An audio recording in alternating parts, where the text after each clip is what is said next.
வணக்கம் மாணவர்களே. இந்த வீடியோல 10ஆம் வகுப்பு கணிதம் அலகு 5 ஆயத்தொலை வடிவியல் இதுல பயிற்சி 5ல் 2ல 4வது கணக்கு பார்க்க போறோம். என்ன கொடுத்திருக்காங்க பாருங்க. A மற்றும் B ஆகியவற்றை இணைக்கும் கோட்டிற்கு செங்குத்தான கோட்டின் சாய்வு என்ன? பாருங்க, இந்த ஏவையும் இந்த பியும் இணைச்சோம்னா ஒரு கோடு கிடைக்கும். அந்த கோட்டுக்கு செங்குத்தா ஒரு கோடு இருக்கு, அதனுடைய சாய்வை நம்ம கண்டுபிடிக்கணும். இதோட சாய்வு கிடையாது, இதுக்கு செங்குத்தா இருக்கக்கூடிய கோட்டோட சாய்வு. இங்க ஏன்ற புள்ளி தெரிஞ்சிருச்சு. பீன்ற புள்ளி பாருங்க, இதில் பி என்பது 4,2 மற்றும் -6,4 என்ற புள்ளிகளை இணைக்கும் கோட்டு துண்டின் நடுப்புள்ளி ஆகும். பீன்றது என்னன்னா, இந்த ரெண்டு புள்ளியும் இணைக்கும் போது என்ன கிடைக்கும்? ஒரு கோட்டு துண்டு கிடைக்குமா? அதனுடைய நடுப்புள்ளி. அப்ப பீன்றது இந்த ரெண்டு புள்ளிகளோட நடுப்புள்ளி. முதல்ல பியை கண்டுபிடிப்போம், அதுக்கடுத்து ஏபியோட சாய்வை கண்டுபிடிப்போம், அதுக்கடுத்து ஏபிக்கு செங்குத்தான கோட்டோட சாய்வை கண்டுபிடிப்போம். சரியா? வாங்க, முதல்ல நம்ம பீன்ற புள்ளியை கண்டுபிடிக்க போறோம். பீன்றது என்ன அப்படின்னா, எதோட நடுப்புள்ளி? 4,2 -6,4 இதனுடைய நடுப்புள்ளி. சரியா? நடுப்புள்ளி. இப்ப பாருங்க, முதல் புள்ளி x1 y1, ரெண்டாவது புள்ளி x2 y2. இப்போ நமக்கு நடுப்புள்ளிக்கு ஃபார்முலா என்ன? நடுப்புள்ளிக்கு x1 + x2 / 2, y1 + y2 / 2 இதான் ஃபார்முலா. சரியா? அப்படியே பிரதிடுங்க. x1ஓட மதிப்பு 4, x2ஓட மதிப்பு -6. இங்க பிளஸ் இருக்கு, அப்ப பிளஸ் மைனஸ் பிறகு மைனஸ் வரும். -6/2. y1 + y2, y1ஓட மதிப்பு 2 + y2ஓட மதிப்பு 4/2 ஈக்குவல். இதை சுருக்கிடலாமா?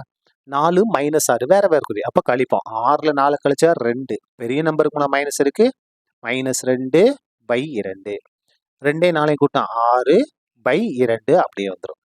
இப்போ கேன்சல் பண்ணலாம் பாருங்க. ஓ 2 2, ஓ 2 2, ஓ 2 2, மொய் 2 6. அப்ப என்னது நமக்கு தேவையான புள்ளி? -1,3. இதான் என்னது நமக்கு தேவையான பீன்ற புள்ளி. இப்போ நம்ம சாய்வு கண்டுபிடிக்க போறோம். எதோட சாய்வு கண்டுபிடிக்க போறோம்? ஏபியோட சாய்வு கண்டுபிடிக்க போறோம். ஏன்ற புள்ளி கொடுத்துருக்காங்க 5,1. பீன்ற புள்ளி நம்ம கண்டுபிடிச்சிட்டோம். என்ன? -1,3 சாய்வு நம்ம கண்டுபிடிக்க போறோம். கண்டுபிடிக்கலாமா? பாருங்க, இதனுடைய சாய்வை நம்ம M1 எடுத்துக்கலாமா?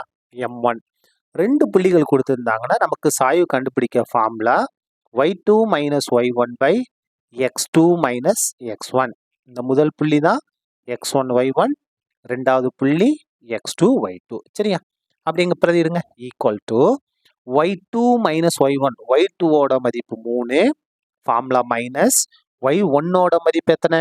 y1ஓட மதிப்பு 1 பை x2 - x1, x2ஓட மதிப்பு -1. அதுக்கடுத்து பாருங்க, ஃபார்முலா மைனஸ் x1ஓட மதிப்பு என்ன? 5. x1ஓட மதிப்பு 5 ஈக்குவல் டு 3ல 1 மைனஸ் பண்ணிட்டா 2 பை, இது ரெண்டும் ஒரே குறி, அப்ப கூட்டலாம் இல்லையா? அப்ப பாருங்க, 1 5 கூட்டினா 6. என்ன 6? -6. கேன்சல் பண்ணுங்க. ஓ 2 2, மொய் 2 6. அப்ப சாய்வு எத்தனை? M1 equal to minus cancel ஆகலாம், அதை மேல எழுதலாம், -1/3. இதான் என்னது? எதோட சாய்வு? ஏபியோட சாய்வு. நமக்கு ஏபியோட சாய்வு வேண்டாம், ஏபிக்கு செங்குத்தான கோட்டின் சாய்வு. therefore ஏபிக்கு செங்குத்தான கோட்டின் சாய்வு, செங்குத்தான கோட்டின் சாய்வு என்ன எடுத்துக்கலாம்? M2ன்னு எடுத்துக்கலாமா? சாய்வு M2 என்க நம்மளா எடுத்துக்கிறோம். இந்த M2 தான் நம்ம கண்டுபிடிக்க போறோம். சரியா? இப்போ இரண்டு கோடுகள் செங்குத்து அப்படின்னா அந்த ரெண்டு கோட்டோட சாய்வுகளை பெருக்கும்போது நமக்கு என்ன வரணும்? -1 வரணும். therefore அதான் நம்ம இது பண்ண போறோம் பாருங்க. M1 பெருக்கல் M2 ஈக்குவல் டு -1. ரெண்டு சாய்வுகளையும் பெருக்கும்போது நமக்கு என்ன வரணும்? -1 வரணும். அப்பதான் செங்குத்து. இங்க கணக்குல செங்குத்துன்னு கொடுத்துட்டாங்க. அப்ப ரெண்டு பெருக்கும்போது கண்டிப்பா என்னதான் வரும்? -1 தான் வரும். இப்ப பாருங்க, இந்த M1 எடுத்து எழுதுங்க. என்ன இருக்கு? -1/3 பெருக்கல் M2 தான் நம்ம கண்டுபிடிக்க போறோம். அப்படியே இருக்கட்டும். அப்ப M2 equal to -1.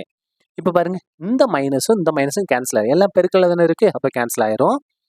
M2 equal to 1 பெருக்கல் இந்த 1 அப்படியே இருக்கு, இது வகுத்துல இருக்கு, இங்க வந்தா பெருக்கலா மாறும். 1ஐயும் M2ஐயும் பெருக்கலாம் M2, இந்த 1 அப்படியே தான் இருக்கு.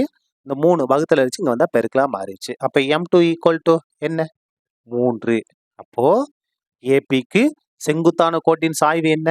3. அதை எழுதிடலாமா? தேர்ஃபோர் ஏபிக்கு செங்குத்தான கோட்டின் சாய்வு செங்குத்தான கோட்டின் சாய்வு எவ்வளவு? 3. சரியா? 3. அவ்வளவுதான். இந்த கணக்கு முடிந்தது. நன்றி.